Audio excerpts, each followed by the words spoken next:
Somewhere in zombie-ravaged England, a sadistic cult is seen tying up and hanging a group of helpless survivors. The cultists then put on bizarre masks, before brutally skinning the victims while they are still conscious, causing them to scream in agony. We see that the cult members laugh at their disturbing ceremony, while a nearby survivor hides in terror, realizing there is no mercy left in this new world. It all started with a teenage boy named Spike, who was found in the previous movie by a group of cult members called Fingers, which is led by Sir Lord Jimmy Crystal. The gang, who is wearing flashy tracksuits and cheap wigs, is currently bullying Spike, while Jimmy watches with twisted amusement. He tells his Fingers that this is a fight to the death, after which he prays to Satan, whom he claims to be his father. After that, a guy brutally injures Spike, while everyone erupts into cruel laughter at the helpless little boy. In desperation, Spike grabs a knife and pulls the bully's pants before stabbing him in the thigh. It is revealed that Spike hit the guy's artery, who now bleeds heavily. The injured guy begs for help, but his friends just laugh at him, and moments later, he finally collapses dead due to blood loss. Upon seeing this, Jimmy is impressed by Spike, so he welcomes the boy into his cult, and renames him Jimmy, since he gives all Fingers variations of his own name. The boy is traumatized by what he has just done, but he has no choice but to follow them.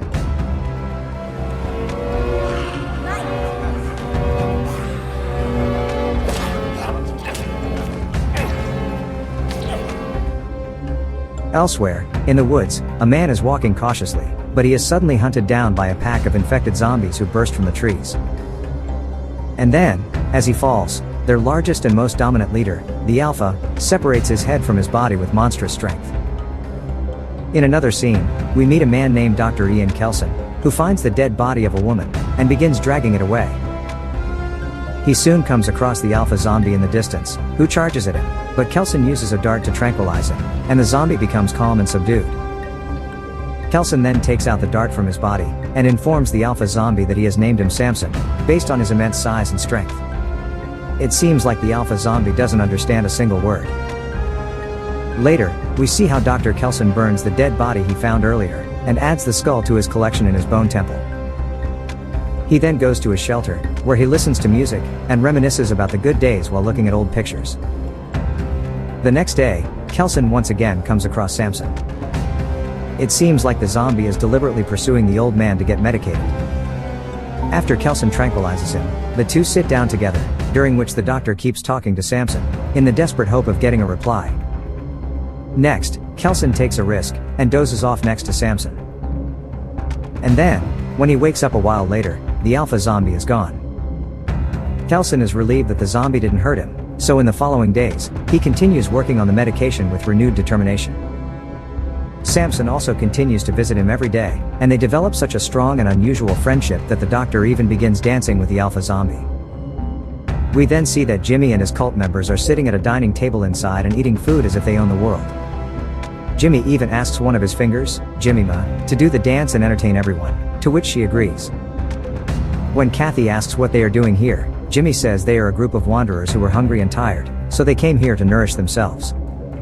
Upon realizing that they are not welcome, Jimmy reveals they are going to leave, but not before killing the residents first.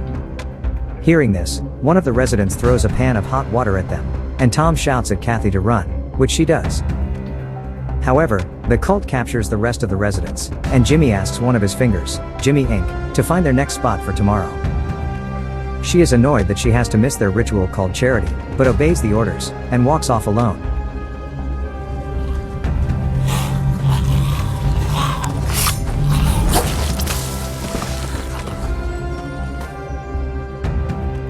Later, in the Bone Temple, we see Kelson dancing in front of Samson, and Jimmy Inc. notices them from a distance, and is stunned.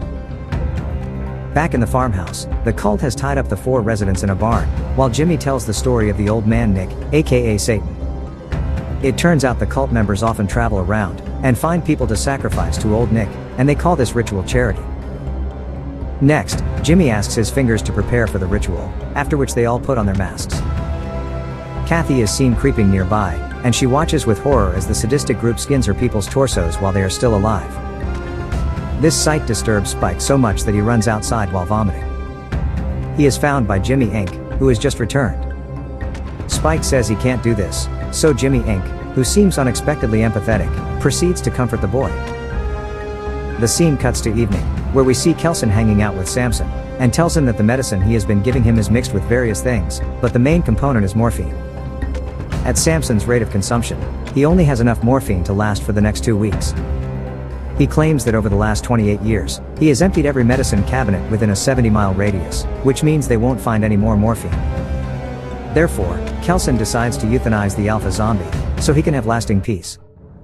However, just as he is about to proceed, Samson, who had been staring into the sky, suddenly says, "Moon."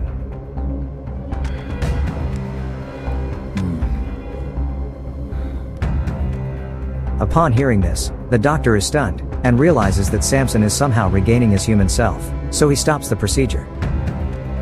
Back at the barn, the cult has managed to kill 3 people, but Tom is still alive. Jimmy then tells him that he needs strong fingers, so he asks Tom to choose a finger to fight to the death.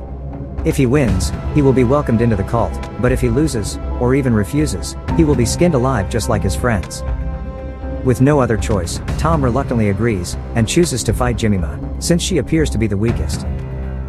After Jimmy prays to Satan, the fight between Tom and Jemima finally begins, and he immediately rushes to attack her.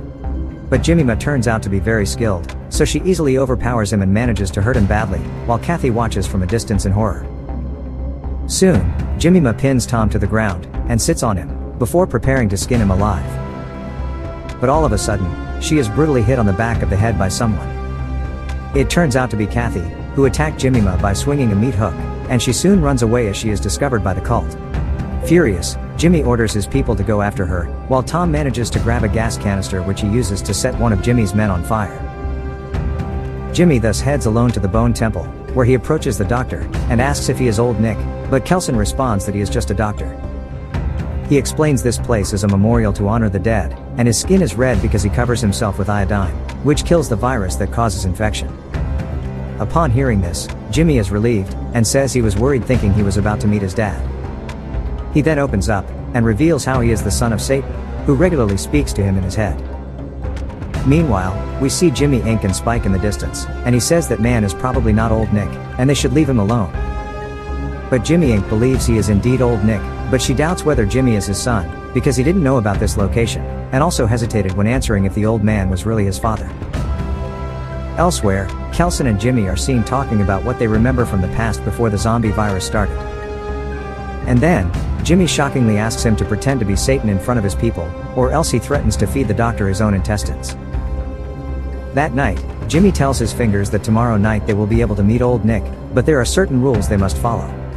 Nobody must touch him, and no one should talk to him directly, as only Jimmy is allowed to speak to him. Elsewhere, Kelson tells Samson everything, and says how he hasn't feared for his life in many years, but today he worried about what will happen to Samson if he is gone. So Kelson wants to give him a larger dose tonight to accelerate the experiment, and see if Samson can regain his humanity. At dawn, Spike wakes up, and tries to escape from the deranged cult. Unfortunately, he doesn't get very far before he is caught by one of the infected. Spike manages to defeat him, but he is soon attacked by one of the cultists, Jimmy Fox, who has followed him from the camp. It turns out Jimmy Fox hates the boy, as the guy who was killed by Spike at the beginning of the movie was his best friend. Jimmy Fox now tries to stab Spike, but Kelly shows up to intervene, and she manages to kill him. Elsewhere, Kelson spends his days making various preparations for his performance as Satan. At nightfall, Jimmy and his cult members show up, and they notice the candles hanging from the towers, which leaves them amazed. Everyone, except Jimmy, wears masks, before proceeding. Soon, they arrive at the Bone Temple, where Kelson greets them using a rigged sound system with pre-recorded voiceovers. He begins performing a dance routine to an Iron Maiden song. Up next, he throws a torch, and ignites the petrol around them, forming a blazing circle. He even releases drug-laced fumes into their faces, exposing them to hallucinogens. It is an astonishing performance, and they completely believe it, leaving even Jimmy impressed. After the music stops, Kelson asks the fingers to kneel, and Jimmy asks him if he has any instructions for them. Kelson reluctantly tells them to continue their infernal mission, which is to skin people alive, and not question Jimmy's orders. He also asks them to grow the number of fingers, but his attention is suddenly drawn to the little boy in a mask. When Kelson approaches and removes his mask, he is stunned to see it is none other than Spike. Realizing he cannot let the boy go with these sadistic people, Kelson says he has one more commandment. he suddenly says he wants the sacrifice of Jimmy, like in the Bible, when God required the sacrifice of his child, Jesus. Upon hearing this, Jimmy Inc. excitedly approaches her leader to crucify him, so the desperate man finally reveals that this old guy is just a scammer. To prove it, he even stabs Kelson in the gut, and declares that he himself is the real Satan. He asks his fingers to kill traitorous Jimmy Inc., so the two cult members rush to attack her, but the skilled woman unexpectedly overpowers, and kills them. But then, when she turns around, she is stunned to see that Spike has managed to stab Jimmy, so Jimmy Inc. gives the psychopath a brutal punch and knocks him down. Following this, Spike approaches the badly injured Kelson and begins crying, but the old man insists that it's fine. Spike argues that he should have let them go. But Kelson says that when he saw him behind the mask, he couldn't let him go, as Spike has suffered enough. Here, Jimmy Inc. says that, whether he is Satan or not, she will fulfill his last command, which is to crucify Jimmy. With this, Jimmy Inc. finally tells her real name to Spike, which is Kelly, after which they both work together to crucify Jimmy on the Bone Temple, and leave him to die. A crucified Jimmy is seen crying, saying he can't hear his father's voice anymore. Suddenly, a brutal Samson shows up, and Jimmy hallucinates him as Satan with horns atop his head. Up next, Samson calls Kelson by his name. He thanks him, and carries away his body from there, while Jimmy asks why he has forsaken him. Moments later, Jimmy is approached by an infected and presumably killed. In the final scene, we see the protagonist of the first movie, Jim, who is teaching his teenage daughter, Sam, history at their home. And then, they suddenly hear some noises outside, so they grab a gun, and go outside to the top of a nearby hill. There, they see two people being chased by a group of infected, and based on their clothes, they appear to be Spike and Kelly. Sam then asks Jim if he will help them, and he replies, of course, as the movie comes to an end. Okay guys, thanks for watching. See you again in the next video.